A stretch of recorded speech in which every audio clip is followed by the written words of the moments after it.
Hello, hello, hello. Oh my god, are you kidding me? Okay, so StreamYard reset my audio input device without telling me for no reason, and only now can you hear me. Yeah, this wasn't my microphone being turned off or a plug being unplugged or something. This was something buried in a menu somewhere where StreamYard decided to switch the audio device. And I didn't know it. And so here I am. No, the mute button was not pressed. I changed nothing about my settings. Somehow StreamYard decided to do that. And I just didn't notice for 2 minutes in. I hope I didn't lose anybody. I apologize if I did. That means I was talking for practically 2 minutes straight and nobody heard a word I was saying. Okay, well. Hi, everybody. Jeez. Apologies for that. Technical difficulties, live TV. I'm going to just not even try to repeat everything I said before because it really had nothing to do with anything. It was just me grousing about the episode I just watched, which is what I'm going to do in detail in a moment. But first, who's joining me belatedly after a mutation? Mutation? Colleen Bernier, Noah Asensio, senior staff reporter and chief Florida correspondent, Colleen Bernier. Good morning. Noah Asensio, Darren Root, Texas Attorney General Secret Agent J2022, Mike Savage, tall person, Bridget, Dax Orion, Johnny Blaze. Who else is here? Scanner Daftly, and Little Mo Zizlak. Hello. Okay, well, for those of you that showed up late, you didn't miss anything because you couldn't hear anything. And this is going to really throw off people coming in the future listening to this, like, where's the audio? Just some background music and not me talking. Anyway, okay, where are we in the show? Such as it is. Well, if you'll remember from last episode, the excitement of last episode, Jennifer Walters, was served with papers on a sort of cease and desist, copyright infringement, whatever, because Titania, you know, that lady that busted through the courthouse wall in the first episode for no discernible reason, played patty cake with the bailiffs in the courtroom for no particular reason, and then had a very truncated, badly edited, ridiculous 3-second fight with She-Hulk for seemingly no reason, and then had all of her charges dropped for seemingly no reason. Well, now she's copyrighted or attempted to trademark the name She-Hulk. And within the blink of an eye, she has released an entire product line, makeup line of She-Hulk products, and it's all over the place. And in real life, like in real meat space, they're apparently marketing a She-Hulk brand of makeup. This is part of their parallel marketing promotional campaign for this show. You can actually buy She-Hulk makeup somewhere, if you want. Anyway, so we start out with a little ad for the She-Hulk brand products from her, and Jennifer is very miffed that somebody's using her name to hawk products. And she goes down the road and she sees a billboard. She-Hulk by Titania. Exclusive pop-up at the Grove. And I bet you that if you put some of this stuff into, I don't know, Instagram or Twitter or Google or something, you can actually find, you know, the product. You can actually use the promo code for 15% off or whatever. And there's my good pause game. That's basically my face throughout this entire episode. I was just waiting for something to happen. It never does. Anyway, so she's ticked off that, you know, Titania's using her name. And then she's suddenly back at home, I don't know, hate eating a bowl of ice cream or something. You know, professional lawyer lady. I don't know where she was driving to, because it looked like she was at home. Right? She's at home watching this on TV. Right? And then she's in the car driving somewhere. And then she's at home again eating cereal or something. So I guess she just went for a drive? I don't know. Anyway, do you remember this character? This is Chad, or Chet, or Chud, I don't know. Anyway, he's one of her family members. I had forgotten this person existed, so when he barges into her house with this little hand cart with boxes and things, I was like, is he a delivery guy? Is this... who is this? I had forgotten this character existed. That's how much of an impression this guy made on me in that one scene in episode 2, I think it was. Anyway, he has a boxes full of She-Hulk merchandise that he thinks he's going to be selling, I guess, on his sister, cousin, half-sister's behalf. I don't know his relationship to her. I don't know. And so this is supposed to be comedy, I guess, but it's not. And it just kind of ends, and then we get the opening titles. Oh, but then it's overtaken by Titania, because see, Titania's trademarked that name somehow. Okay. And so here's the pop-up store. Remember the pop-up store that was advertised on the billboard that Jennifer saw when she was driving back home from leaving home? Yeah, so Jennifer and Nikki are here at the store. Now, even though She-Hulk, the superhero, is now at least a local figure, if not a national figure, because of all the news stories we've seen, and the association with her, as in Jennifer Walters and She-Hulk, her alternate identity, somehow nobody recognizes her. This is like the best of both worlds for any superhero, how you can have your real name and real face out there in the general populace, and yet even in public nobody recognizes you because you're not in your superhero form. So anyway, all these people are waiting in line to get into the pop-up boutique of She-Hulk stuff by Titania. And then Nikki and Jennifer just walk in. And Jennifer's like really, like she doesn't want to go in. She's all like, I don't want to go. It's awkward. Okay. Anyway, they go in, they look at these bottles of stuff, and, you know, here's something I was thinking about the other day. For any bad show, okay, whatever the actual final product is, you got to remember, and this is something I try to keep in mind, you know, I try to criticize the end result, but I do want to say something about how much effort, time, work behind the scenes it took somebody, you know, the crew, the art department, the set designers, all, to make this thing, right? To take these pictures, to shop them into that, to print them out, to frame them, to make all these props. A lot of legitimate work went into this, which is why it's such a shame that it was all in service to such a shoddy product, right? But that doesn't discount everything the people behind the scenes did to make it happen per their jobs, per their instructions. It's just really sad that they ended up propping up something that's absolute garbage.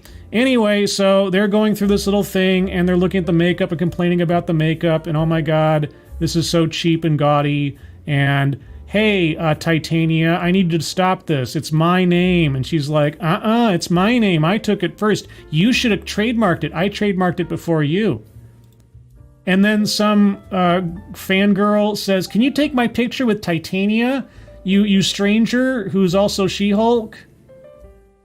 I guess, and you got soy boys in the background with their little merces or whatever, and I don't even know what's happening back there. Anyway, so now we're back at the law office, and She-Hulk, and is it just me, or is She-Hulk not really green, but sort of a gray-green something? I don't know if her. It just seems to me that her greenness has shifted in a couple of episodes. It seemed like she was far more emerald before, but whatever. Anyway, so we have She-Hulk sitting at her desk, complaining about Titania again. We're complaining about Titania. Oh my god, Titania. Titania took it. How can she do this? Oh my god. I'm not mad about it at all. I just crushed my stapler. Never mind. And then we have... This is pushing the plot forward without us even knowing it. Okay, this is pushing the plot forward without us even knowing it. Oh my god. So, Pug... And if you recognize this guy, somebody on... I forget who it was on Twitter reminded me that this actor, he played an enemy of the Green Arrow on the Arrow series over on CW. He was like an evil archer guy. So, sorry if I'm spoiling anything for anybody who hasn't seen Arrow, but seeing him act in this, he seems like a completely different character. I don't remember Pug, as little as we saw him in previous episodes, act like such an airhead ditz. But anyway, so Pug is really excited because he is going to go get... He wants Nikki to go with him to stand in line for the new release of some sneakers. Because they're only going to sell one pair per customer, and he wants her to, like, stay with him so she can buy an extra pair because he wants to wear one. He wants to rock one and then stock one. This entire scene is this guy going through all of like this slang that is just ridiculous, and it's not ridiculous like in a funny way. It's just like, what? Yeah, he wants a new pair of Iron Mans. Iron Man's got shoes. So anyway, Nikki's like, oh my god, like, okay, I'll go with you, but like, I forget exactly what's going on here. Where are my subtitles, by the way? Can I turn my subtitles on? No, I want subtitles on. English? No. No, I don't want them off. English. There. No. Go back. There we go. See, what happened? I mean, StreamYard reset my microphone, and then Disney Plus resets my captions? Anyway. So, anyway, Pug talks about how he's got this collection of, like, superhero clothes. Because he's a superhero fan. He gets from his drip broker. Now, I'm too much of a boomer to understand what the hell he's talking about, but he's got a guy that supplies him with superhero memorabilia. I got a guy, Alonzo, the drip broker.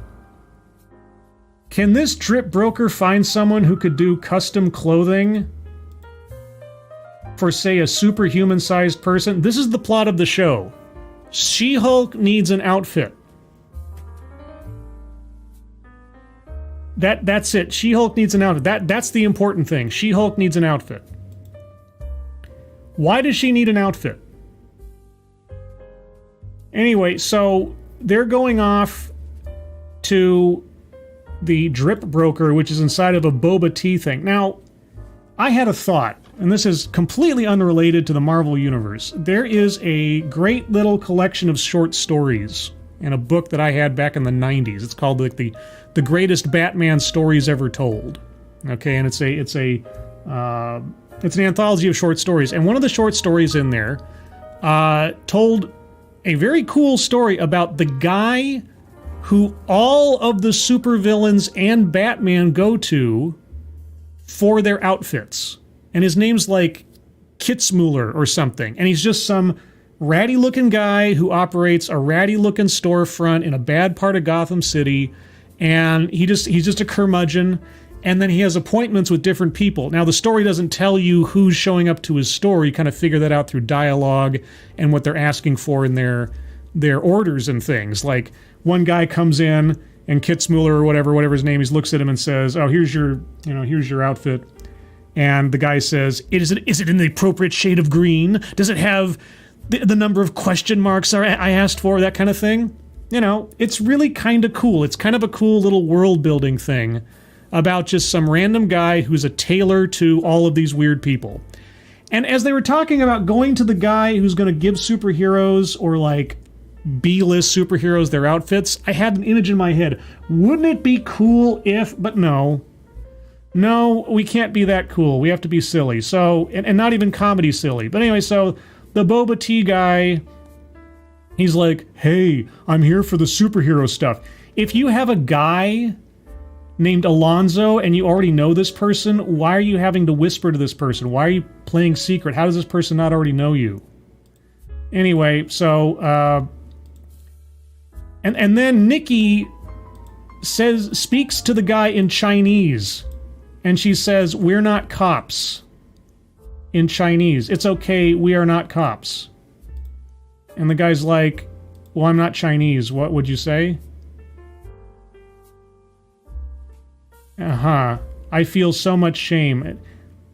I keep waiting for something funny to happen. Anyway, they go into the back. and the guy's got a whole bunch of knockoff Avengers stuff. And it's like, no, I came here for the custom clothing thing. And like, oh, that's a different guy. Well, I'm not going to tell you who that guy is unless you buy some of my Avengers knockoff stuff. It's like, okay, we'll buy a bunch of your Avengers stuff. And then we cut to this, and they're somewhere else. I don't know where they are. Like, they just teleported from the back room at the boba tea place to wherever they are here. And they're wearing all this stuff, and they hit a buzzer, and they're like, let us in. And the guy's like, no. And she's like, my client is an Avenger.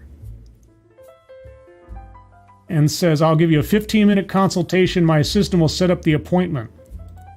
I mean, are they still in the store? Are they in some kind of secret sub-basement? I don't know. They're just in a place. So, anyway, they take off. Now, you would think that there would be some motivating reason why Nikki would suddenly want to get custom clothing for her. You know, something that happened before in the episode, or some indication that she needed an outfit, because so far, every time we've seen her out and about, whether it's on dates or working, she's managed just fine so far. But all of a sudden, she needs an outfit. I guess a superhero outfit is what they're alluding to, but I'm not quite sure. But here, we get to this scene, upcoming here, where she's sitting with her boss, and the boss is like, this whole trademark thing is bad for us. You're the face of our law firm now, and we can't have you and your name being caught up in this case, so we need to get rid of this, and you need to get rid of this. And so you're going to have to deal with this, and you're not going to do it on your own. You're going to work with one of our lawyers. No one hires a firm that can't handle its own messes. I guess that might be true. And so we get back to this character. Do you remember this character? This character showed up in episode 3 for like 3 seconds when, what's his name? Bukowski or Budowski, whatever his name was. He was having that catfishing thing with the Asgardian elf shapeshifter. Yeah, she showed up for about 3 seconds, and he said that she was too woman for him or something. Anyway, she's acting all high and mighty for some reason. She says, well, at least you didn't think you were going to represent yourself. At least you know that basic rule. Apparently she has a low opinion of She-Hulk / Jennifer, which I can completely understand. So anyway, and moving forward, we are not colleagues. You're my client. Agreed? Agreed. And then She-Hulk says, well, I don't see what the big deal is. Did Doctor Strange have to trademark his name? Did Thor? You chose 2 examples of people who use their real names. Yeah, it's funny, huh? Thor is a name. It's not a title. It's not a mantle that somebody just kind of picks up because they lift a hammer or something. Oh, never mind. Anyway, so this is the person who legally outmaneuvered you. Yeah, she legally outmaneuvered her within like 5 seconds or something. Anyway, they keep talking and talking and talking, and here's where we get to this part. If you're going to be my client, dress like you respect yourself.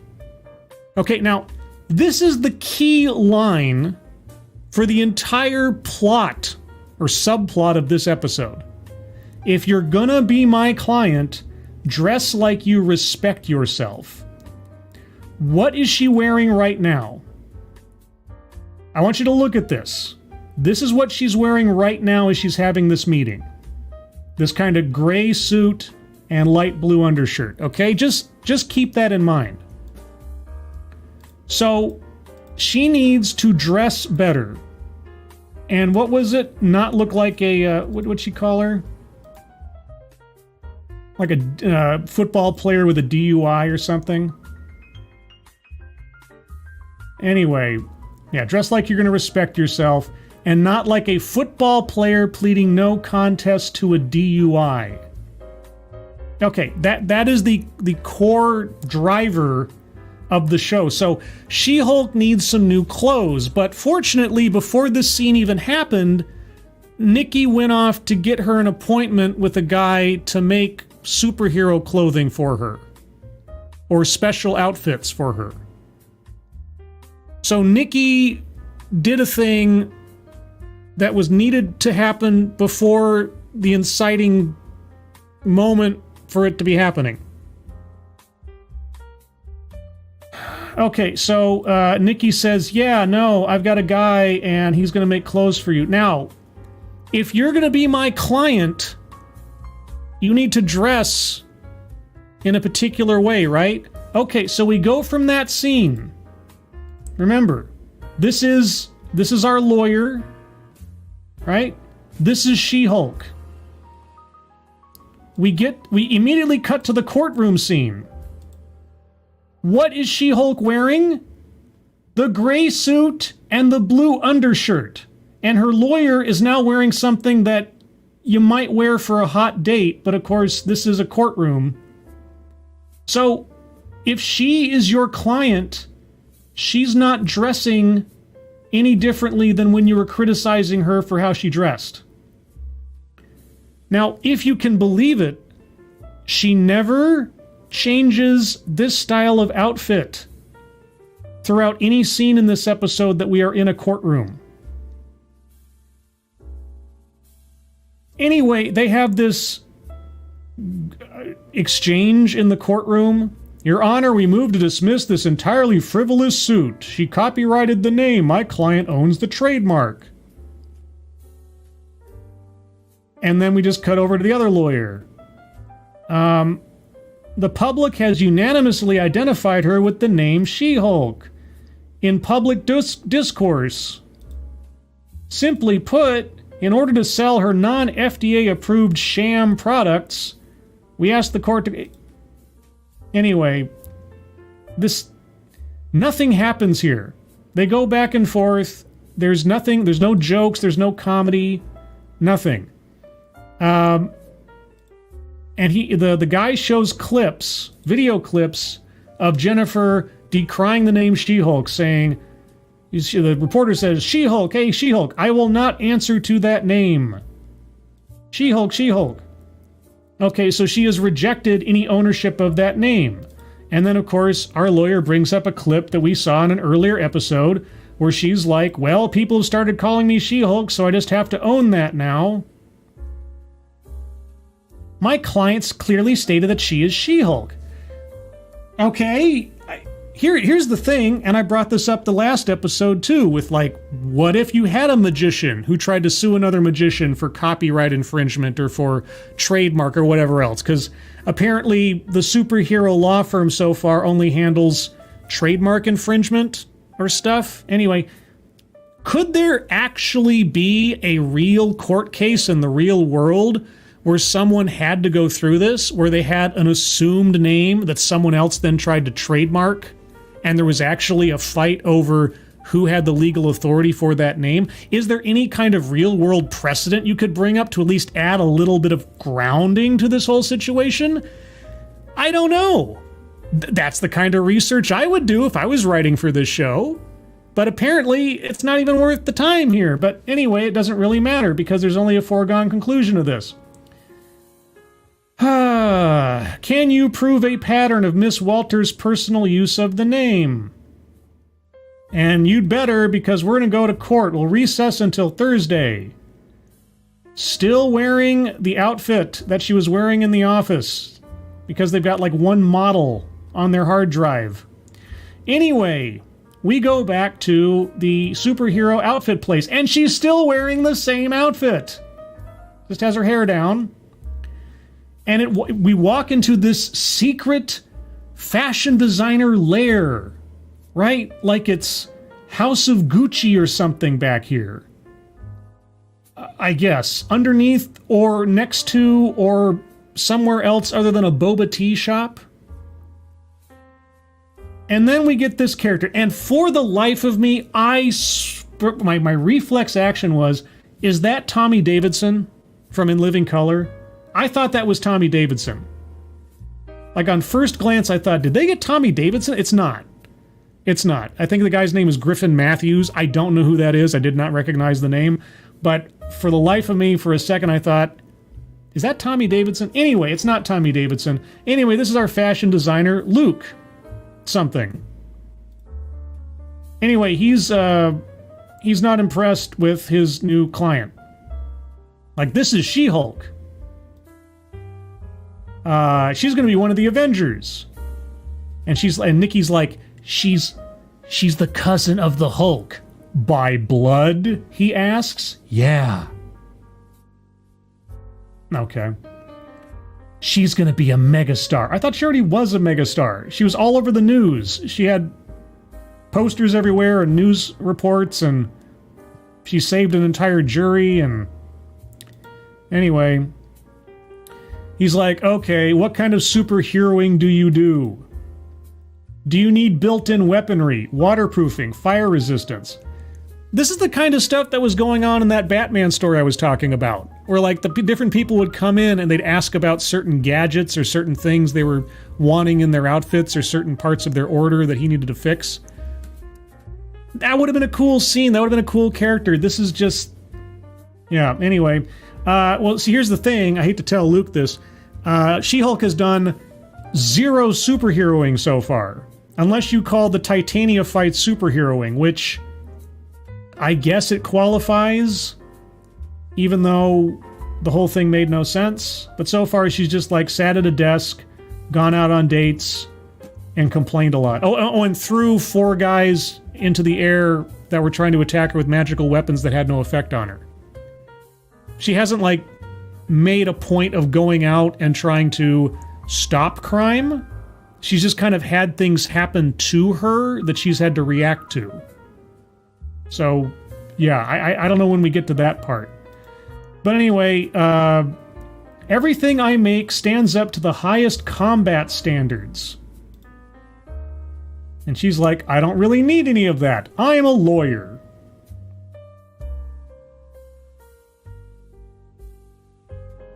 Then why are you here? And why are you looking to get an outfit for a court case you've already been to that you were instructed to dress differently for, but you're dressing the same way you were when you were instructed to do that? Anyway, so he's going to design her some clothes because clothes for her, they don't fit when she's normal, and then they're, you know... Okay, but she needs a suit. She has a suit. She has several suits. We've seen her dressed up at the office several times now, but she needs a suit. And so she shrinks down to Jennifer's size and shows herself in her big clothes. Now, I'm trying to recall in the previous episodes where she transformed into She-Hulk when she didn't have a prepared suit, it still fit her. Yeah, it was tight on her, but it still fit. I never saw her walking around in big boy clothes. But maybe I missed something. Anyway, could you design a suit that would adapt to both of my bodies? And in my mind, I'm thinking, well, in the comic books, this is handled by unstable molecules, which are produced by Mr. Fantastic. He makes outfits in unstable molecules that both protect and conform to several different body types, since they have to, like, survive the Human Torch and survive the stretching of the Thing, or be able to adapt to their wearer, like, you know, the Invisible Woman, or himself, Mr. Fantastic, who stretches. That's why he makes unstable molecules. Well, we don't have unstable molecules in this universe yet. Instead, we have, what was it? What do you say? He needs, like, stretchy... Order extra bolts of the stretch wool. Wool is going to be his solution. Okay. Stretch wool. Anyway, cut back to the office. Now she's wearing a blue suit with a white dress. Or sorry, blue suit with a white undershirt. Okay, so she's changed up a little bit. And then she comes to the office, and this lady is wearing her outfit from the episode where she first appeared, I guess. And this is one of the guys that she dated. I didn't recognize this guy when I looked at him, but this is one of the guys that she dated, and he's there for reasons? I guess. And she's like, "Hi, Todd, She-Hulk. Didn't know you worked here."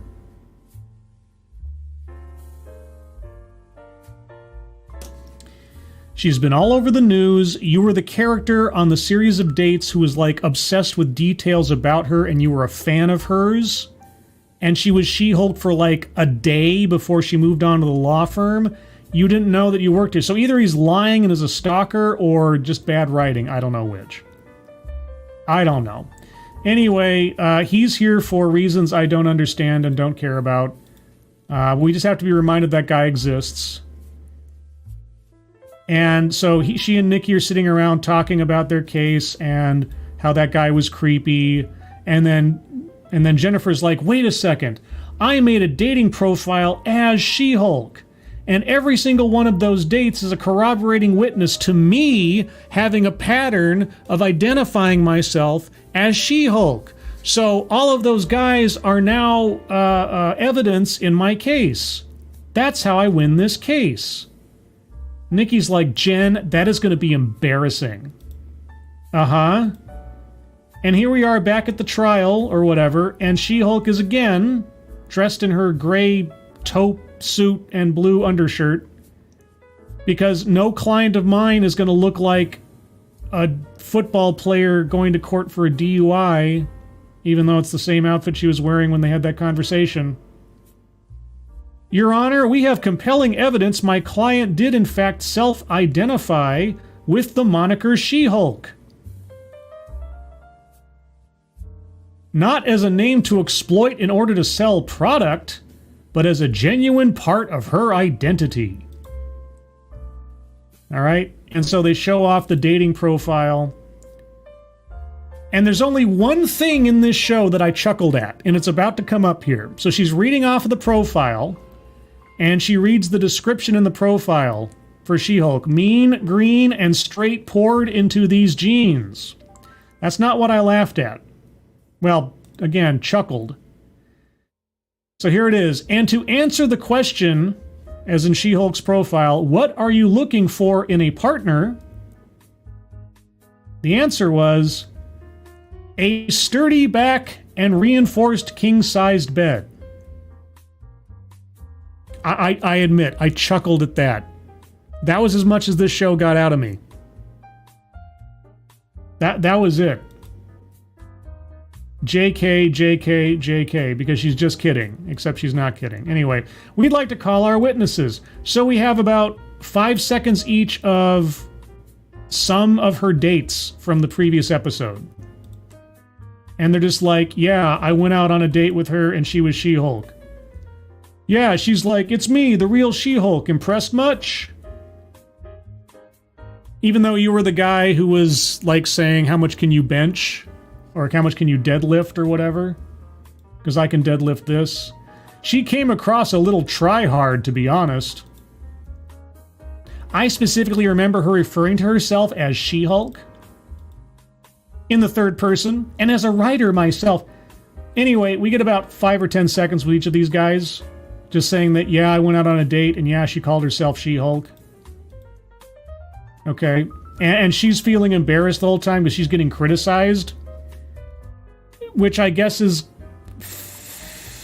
not really fair, because the way that they framed those interactions is that they were all weird and creepy and she was just a victim of their self-indulgences. But anyway, and so they have the last guy on, the guy who actually slept with her. It's like, "Did you have a connection with her?" "She-Hulk and I had an intense connection. She battled demons. I mean, come on." And she's all happy with herself. Would you have gone on the date if you'd known she was Jennifer Walters, or she'd been Jennifer Walters? And he's like, "Look, I don't mean to be rude, but no. But She-Hulk's incredible. She's amazing." Right, so basically we have, as portrayed, a guy who on the date was listening to her and wanted to hear about her and wanted to know everything about her and was reading the Bad Feminist book and was like really great, everything else. But as soon as he discovered that she wasn't She-Hulk all the time, or didn't have to be, then he was turned off and now he just dumped her. So he's really sensitive and listens and understands and wants to hear about her and her problems and things, but he can't differentiate between who she is and who she is. This character makes almost no sense. They mentioned the guy with the scarf earlier. They mentioned that he had a She-Hulk fetish.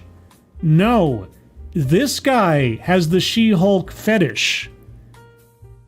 It's got nothing, because it's just physicality at that point. It's the same person, right? But he has a fetish for She-Hulk and not a fetish for Jennifer. But anyway, so the judge is convinced. That's it. That is the end. In light of this new testimony, the court finds in favor of... There's no cross-examination. There's no opportunity for the other side to do anything. That's it. And so if you told me that the writers of this show didn't have any knowledge or ability or idea of how to write compelling courtroom drama, I'd believe you.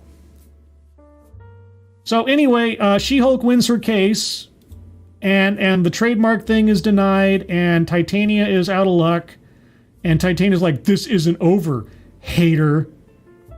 You know, because Titania is an influencer, yo. She's totes makeup tutorial influencer. And then this guy decides to hit on Titania because comedy. And then nice guy, but not nice guy, looks back at her and then walks out. And she's like, yeah, okay. And then we're outside. I love you so much, Titania. Guy says, whatever. And then She-Hulk's like, I need to schedule several sessions of therapy because I got criticized. I was criticized by people I went out on dates with. That was so embarrassing. And then Book here, that's her name, Book. She says, look, Walters, what that extremely attractive man said in there, as in the best date of all of them, because, you know, catcalling's bad, guys, but only referring to people as their attractiveness and not a name or anything, that's fine. If it's a man.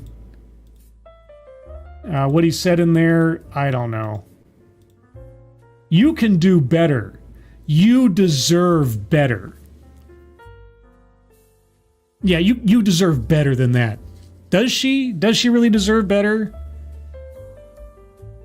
This shallow, self-centered, dismissive of other people's lives, situations, etc. Somebody who's just, in this show so far, has literally not had to work for a thing. There was no sacrifice to become She-Hulk. There was no pain. There was nothing. There was no sacrifice to get her job. It was just handed to her. Everything in the show so far, she had no trouble beating up 4 guys with magical weapons, not even a scratch. You deserve better. I don't think so. I think she met the perfect match for her personality, and it just was just a too bad of a reflection of the character they've created so far. Not to mention that this is the lady who just settled a case in the previous episode by physically threatening the defendants in the case. But never mind. Anyway, so they go out for drinks as a celebration of their case. And she's like, that was quite a strategy bringing those guys up. She says, I don't know any other lawyer who would humiliate themselves that way to win a case. Was it really that humiliating? I mean, you'd have to watch it for yourself to see what those guys said on the stand. But except for some mild criticisms or opinions, I didn't hear anything in there that was humiliating. Unless you have a brittle ego, which I suppose maybe our writers have. And that's the other thing, too. Every time I listen to one of these characters speak or see a conflict that they bring up in the show, I can't help but think to myself, this is the writer talking. This is the writer's room of oversensitive, fragile women writing this show. This is not a character that is being created as its own being. right? As its own separate entity away from the writer. This is the writer. These are the writers talking to themselves. But anyway, I guess they were humiliated by having a bunch of dates come up and say mildly critical things about her. Yeah, you can always count on me to throw myself under the bus, or under these giant clothes that you still haven't changed since you were instructed not to dress up like you were dressed up, but you're still dressed up that way. But anyway. Okay. There was something else in here. He's never had to prove his value to a parade of underwhelming men. They're talking about their boss. The guy who gave her a job. He's never had to prove his value to a parade of underwhelming men. Neither did She-Hulk. All she had to prove was that she used the name in social situations as personal identification. She wasn't proving her value. She was proving the use of a moniker. But this is the interpretation, according to our writers, that bringing those guys up on the stand was her proving her value to a parade of underwhelming men. And then Jennifer says, like, think about everything that She-Hulk brings to the table. Okay, what does She-Hulk bring to the table? She's green, and she's tall. And she's, as has been quoted several times in this show, physically more attractive than her alternate version. What does she bring to the table? Because here's the thing maybe the show doesn't understand. Beneath the appearance of She-Hulk is still this person, this personality, this attitude. So what does She-Hulk bring to the table? Because unlike the Incredible Hulk, who oftentimes is a split personality to different people, there is no difference. You're just big and green in one instance and not in the other. You can have literal superpowers and some guy with internet will still think he can do better.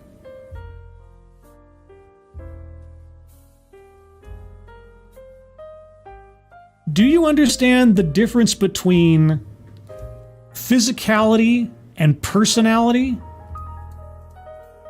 Now, you may not believe this. But I, Scribelite here, I have been in relationships with some really, really attractive women in the past. And several of those attractive women turned out to be not that great of people. Because physicality and or talent does not equate to someone you necessarily want to spend a lot of time with. But somehow our writers don't see that, or they can't. I don't know. I don't know what lesson we're supposed to learn from this conversation here. Thank you, Chaos1X. They cry about review bombing, but Wheel of Time has a weirdly unique number of upvotes, helpful reviews for positive ratings, and a same amount of negative ratings. Seems to be 40 either way. Yeah, Wheel of Time. You know what Wheel of Time, unfortunately, is replacing? You know what we could have had instead of Wheel of Time? We could have had a grade A Conan the Barbarian show. That was what was up on the block, because it was going to be Lord of the Rings and Conan the Barbarian. Lord of the Rings was supposed to be the family fantasy option, and then they were going to have their sort of darker, more adult Game of Thrones-ish option with Conan the Barbarian. But then management changed, and a lady came in who had better ideas about how to do Lord of the Rings, and Conan was way too toxic masculinity, so they changed Lord of the Rings, or at least the outlook for Rings of Power, and they scrapped the Conan show, which apparently the scripts for that show were amazing, in favor of the Wheel of Time, because the Wheel of Time has a female protagonist and was obviously less toxic. That's why we have a Wheel of Time show, which I've never watched and have no interest in watching. I would have watched a quality grade A Conan the Barbarian show. Yeah, and guess what happened? I just found this out on Midnight's Edge. The guy who was heading up the Conan show, the showrunner, the guy who wrote all these amazing scripts for Conan, he's now running House of the Dragon. So Amazon fired that guy because they didn't want his Conan show because of all its toxic masculinity. And so HBO grabbed him and said, hey, you want to run House of the Dragon? Sorry, that's an aside, but anyway, speaking of toxic masculinity, yeah, some guy with internet who will still think he can do better. If you think superpowers make you an attractive person all by themselves, you have the wrong idea about things and reality. I don't know if you know this, writers of She-Hulk. Oh, yes, oh my God, the things we put up with. And I'm sitting here thinking, is this supposed to be satire? No, this is the writers talking to themselves. This is the writers talking to themselves. Some guy with the internet thinks he can do better than us. I mean, we work for Disney Plus. I have a script. I got an episode of Rick and Morty with my name on it. I think they can do better than that. That's what I'm thinking in my head as I'm watching this. I can't help it. Oh my God, the things we put up with. Drink, drink, drink, clink drinks. What? Did I just say that out loud? Thanks for the drink, of course. And it's like, oh yeah, my clothes. Yeah, I guess that was the whole point of this episode, right? And so she shows up. Just want to show you this. Taupe, suit jacket, little blue shirt, remember? And then we jump here, and now she's in the dark gray, dark blue suit and white shirt. So is this a different day? Is this hours later? She changed clothes? Who cares? Whatever. Thank you again, Chaos One. It was bad. They made a lot of choices to undermine the male main characters and ruin cultural clash that makes up the story. Love you, Scribe. Thank you, Chaos One. Yeah, everything I heard about The Wheel of Time, at least as far as its adaptation to television, was bad. The people who love that series hate that show. If you can believe it. Mega corporation gets their hand on an IP that has been around for decades or generations even, and is beloved by a million people, and then they just garbage trash it because they think that they've got a better idea of how it should be done for modern times. It's funny in a way, because here's the thing. The Lord of the Rings books, the actual books, they're not going anywhere. And they will outlast anything that Amazon produces trying to send a message or update it or whatever else. 50 years from now, people will still be reading the Lord of the Rings books, and the Lord of the Rings TV series, or the Rings of Power, will be on some shelf somewhere at discount at best, and be a footnote, if anything. And people can still read the original book. Same thing with the Wheel of Time. They're not overwriting the original material, no matter how hard they're going to try. And it'll still be there.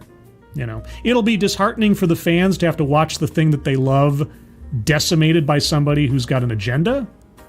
But, if you can look past that or ignore it, the original stuff's still theirs. That's the only plus you have, really. Anyway, she goes to the clothing store, and the guy pulls out a couple of suit things for her, puts them into the dressing room with her, and she's looking at those. And then this guy walks over and takes this hat box. And he sets it down. It's the Daredevil hat. It's the Daredevil helmet. So, Daredevil, now, as far as I remember, this is taking place in Los Angeles, right? Am I off on that? I don't think so. This is Los Angeles. So, Daredevil special ordered this outfit from this guy in Los Angeles. He's coming from New York to Los Angeles, and while he's here, he's gone to a superhero outfit shop rather than Potter, the guy back in New York that made his outfits and everything. Okay. Anyway, so fashion guy is criticizing his assistant Tinsley. Does client confidentiality mean nothing to you? So this guy knows Daredevil's real name? And then we cut to the credits. That's it. That's it. That's the credits. There is no after credits scene. Nothing. It's just the credits and it's done. That's it. Nothing else. Nothing more. That's it. What did we learn in this episode? Nothing. What happened? Nothing. What difficulties were there? None. And the difficulties that were described were so meaningless, but they were turned into, oh, a bunch of undeserving men said some slightly critical things of me. And who wouldn't want to be with She-Hulk? She's got superpowers. I mean, what have you got? What is this show? Who is this character that they're trying to put out here? I mean, good gravy. I mean, it's not even attempting to be satire. It's just nothing. It's just... Anyway, so the episode was actually shorter than most of the other episodes in the absence of a post-credit scene, which is kind of funny. The whole thing probably lasted 20 minutes, if that. Nothing happened. What happened was silly, made no sense. And not silly in a comedic way, just like I kept shrugging my shoulders mentally. No superheroing, no fights that didn't make any sense. Get a new outfit if you're going to be my client, but then not wear anything different the entire time. And we don't even see the outfits at the end that she got, except you can kind of see them in the trailers already because we know she's going to get that, you know, purple spandex thing. Or sorry, stretch wool thing. Anyway, I'll take a second for you guys and then I will wrap this up. Let's see. The Eldritch God. Hey, Sky Captain. Thanks for fighting off those giant robots. Sky Captain in the world of tomorrow. Sky Captain's great. Now, Sky Captain, CGI team made a mistake here. I did not understand if they didn't care that much anyway. I don't know what they were thinking. Like, what was the point of... The entire thrust of this episode was She-Hulk needs an outfit. And yet... we never see her get a new outfit. Like, did they run out of time? Did they just decide to throw that plot point out the window? Did they mix up those scenes? Like, it seems like things fell out of order. If She-Hulk needed a new outfit, why did Nikki go to get her a new outfit before she needed a new outfit? What? And this is me trying to make sense of it. Even a comedy show has to make some kind of sense in the logical progression of events, right? Not this one. Colleen Bernier, yes, it was Los Angeles. Okay, I figured so. I'm pretty sure, but this is how much this show really... You know, a lot of shows would make Los Angeles a character in the show, like Los Angeles culture or landmarks or things. But we just go her home, the freeway, and the office. And a courtroom set. That's really it. It's like, oh, okay. And a boba tea place in the middle of the day is going to be empty in Los Angeles, except for these two showing up? Why whisper when the place is empty? Why didn't you have like some people populating the place like it was popular or something? I don't know. Colleen Riley, wasn't Potter arrested? Oh, yeah, maybe he was arrested in Season 3. But of course, Season 3 doesn't matter anymore because they're rebooting Daredevil, so it doesn't technically count. I don't know. Cultist 4, why does every episode of She-Hulk feel like a filler episode? Because they are! It's not leading anywhere. It's not doing anything. There's no plot.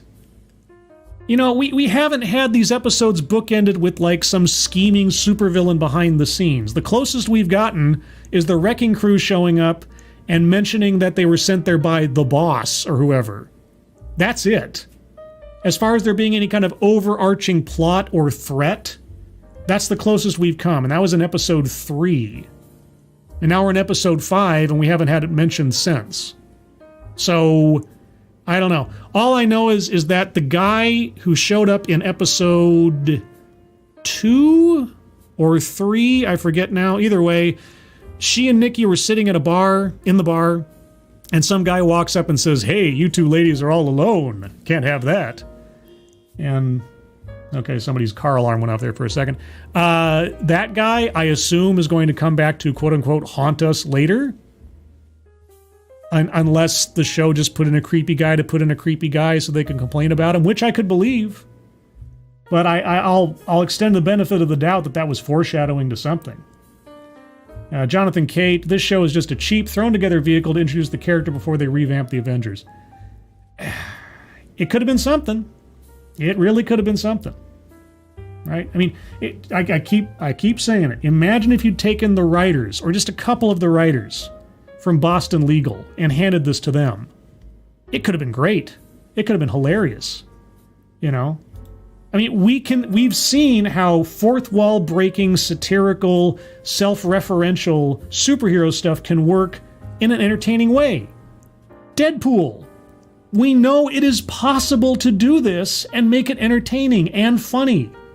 So the fact that a whole room of writers handed a giant IP and more money than they've probably ever seen on a production ever couldn't do it says more about the people making the show than the idea in and of itself.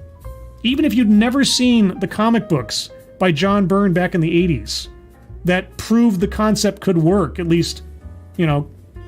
What is going on outside? Somebody keeps honking their horn. It's annoying. Either way, I'm done. I got nothing else to say. The show had nothing to say. Nothing happened, but here we are. So, I'll torture myself further. Now, programming note. Next week, next Thursday, Wednesday and Thursday, I am currently scheduled for jury duty. So I will not be here Thursday morning. I'm not going to be here probably until Thursday evening. So it is entirely possible that I may have to do a She-Hulk review Friday instead of Thursday. So it'll be late, unfortunately. I hope to still do a TED Excellence next Thursday night. Okay, I gotta find out what's going on. I don't know if you guys can hear that, but somebody keeps honking their horn outside, and I'm just getting really annoyed by that. So, programming note, don't know what my review will be next week. It might be Friday, not Thursday. We'll see what happens. Beyond that, but yes, you can find me again here tonight, this Thursday night, 6 p.m. Pacific, 9 p.m. Eastern, for a new episode of TED Excellence, where tonight we will answer the question, or I guess debate the topic, if it'll come up here, embracing equity and reciprocity in working toward a public good. Did you catch all that? I'll try that again. Embracing equity and reciprocity in working toward a public good. And this has something to do with college campuses. So, everyone, sorry for splitting as quick as I have to do here, but real life calls. I hope you enjoyed this for what it was. I hope you enjoyed the episode of She-Hulk if you deigned to watch it, but I can imagine if you didn't. Either way, I thank you all for coming. Those of you who donated, thank you so much for your generosity. I really do appreciate it. Moderators, thank you so much for keeping an eye on things. Even though everyone here is so well behaved, you have very little to do. Everybody have a good rest of your Thursday. I hope to see you tonight for TED Excellence at 6 o'clock p.m. Pacific, 9 p.m. Eastern. I hope you're all safe and well. I'll get out of this outro at some point. If you're not well, please get well soon. I think, yes, and I'll see you in the next one. Take care. Bye-bye.